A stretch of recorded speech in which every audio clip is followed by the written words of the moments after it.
find no end to deterioration, and no one has the explanation to why we are dying inside.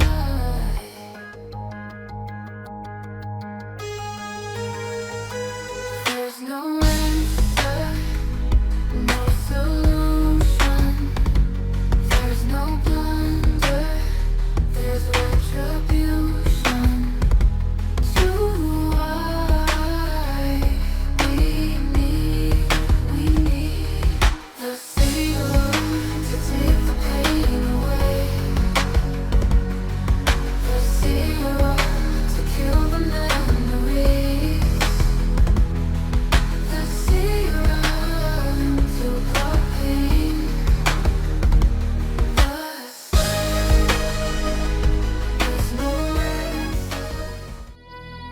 The freshly formed planet Dyrus is welcomed to the Orion Universe.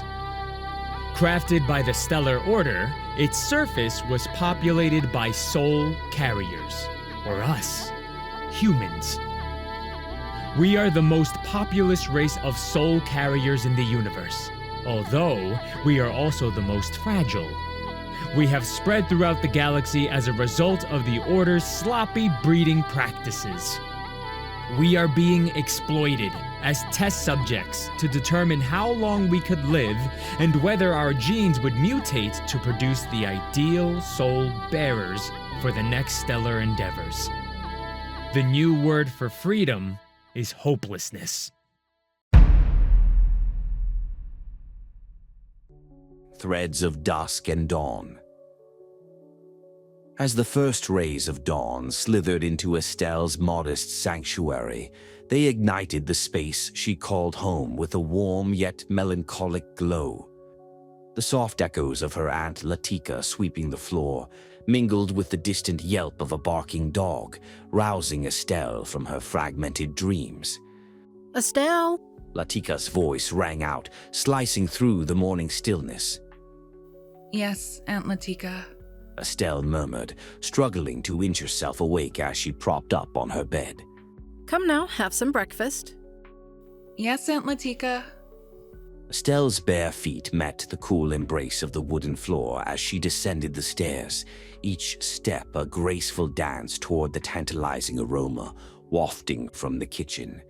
The scent of freshly made rice cakes enveloped her senses, and the low rumble of her stomach led her eagerly to the table where her aunt awaited.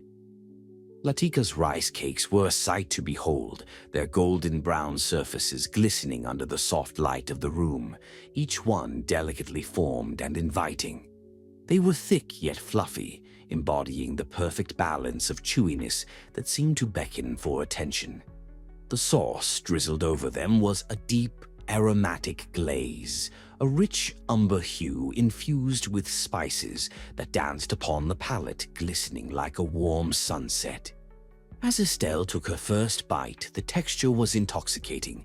The rice cake was warm and slightly sticky, yielding just enough to allow the flavors of the sauce to penetrate and envelop it. The savory aroma wafted into her senses, layered with hints of garlic and ginger, enticing her further with each tentative bite. The sauce had a velvety consistency that coated her tongue, a perfect companion that both complemented and highlighted the soft, comforting nature of the rice cakes beneath it. Latika, with a playful glint in her eye, watched her niece savor the rice cakes, relishing the moment of quiet celebration indulged in between flavors. The meal was not just nourishment, it was a woven tapestry of memory and warmth, embroidered with laughter and familial bond. Estelle found herself wanting to linger, wishing for time to stretch as she immersed herself in this joyful experience filled with the comfort of tradition and the magic of shared meals. I've cooked the rice cakes with extra sauce. You can thank me later. I know you're in a hurry. Latika declared, a smirk softening her features. Her slightest incantation of mischief hung in the air like the aroma of the food. thick and inviting, promising more than mere sustenance.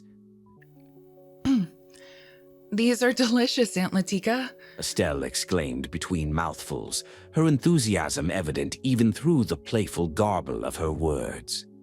Where'd you get all the flour? Oh, don't worry about that, child. Eat. Latika replied, her laughter as warm and bubbly as the sauce that pooled on the plate. It was a simple response cloaked in mystery, and Estelle couldn't help but feel a thrill of curiosity. The rice cakes captivated not only her taste buds, but also ignited her imagination, filling her thoughts with possibilities as she continued to savor each delectable bite. A flicker of unease darted through Estelle, and she cast a scrutinizing glance at her aunt. Aunt Latika, where did you get the money for this? I don't get paid until tomorrow. Denza came over and brought some for us. Her words weighed with an evasive strain. Oh, how nice of him. Estelle murmured, yet the gnawing sensation within her refused to dissipate. Latika let out a weary sigh and leaned back in her chair, her expression morphing to something more pained. I don't understand why you won't date him. I'm not interested in dating anyone, Aunt Latika. Who's going to watch you while I'm out late at night having dinner with some random stranger? It's not a stranger, though. It's Denza. Latika's voice sliced through the air, threaded with urgent frustration. Aunt Latika, I don't think either of us is ready for a relationship. He's a mechanic and I'm a waitress. No future for the both of us, and second, he's not— Estelle retorted, her words bitter and cold. Not your type. Latika lamented, her gaze softening with maternal concern. I can take care of myself just fine. Estelle shot back, fire igniting in her words. I know. I'm proud of you, dear. Aunt Latika, I promise I can take care of myself. I'm honestly more worried about you. Estelle declared defiantly, her voice steady. Latika smirked sadly, a trace of resignation lacing her words. My goodness, the youth nowadays, always rushing for independence and false promises of perfect love. Their conversation was abruptly shattered by the crackling static of the television, which transformed into a grim news report. The threat of Primal Pursuit exists in Dyrus. The Orion Universe will collapse if nothing is done to stop the evil regime, leaving us at its mercy. The Stellar appoints you to aid in the growth of the Resistance. According to the Stellar Order, upon your entry into the program, your family will each receive 500,000 Orion tabs. The program will give you the chance to improve your bioatomic mainframe, which strives to give you access to immortality and longevity. The Stellar Order awaits you, the reporter recited with unsettling detachment. Latika muttered. The Order is always trying to steal people's livelihoods. Estelle turned sharply, her eyes ablaze with indignation. It's all for the good of the universe, Aunt Latika. Without the Order, we'd all be at the Primal's mercy. Latika's brows knitted together as though forming a barrier against the impending storm. Do you even know what the Primals are? Have you seen them? Has Dyrus ever encountered a single occurrence of Primal Pursuit? Estelle, fueled by a desperate resolve, blurted, Aunt Latika, it's not that simple. Dyrus is still under development. That is what they want you to think, child. Wake up and smell the air. The Primals don't exist. Latika exclaimed, her voice pulsating with rising fury.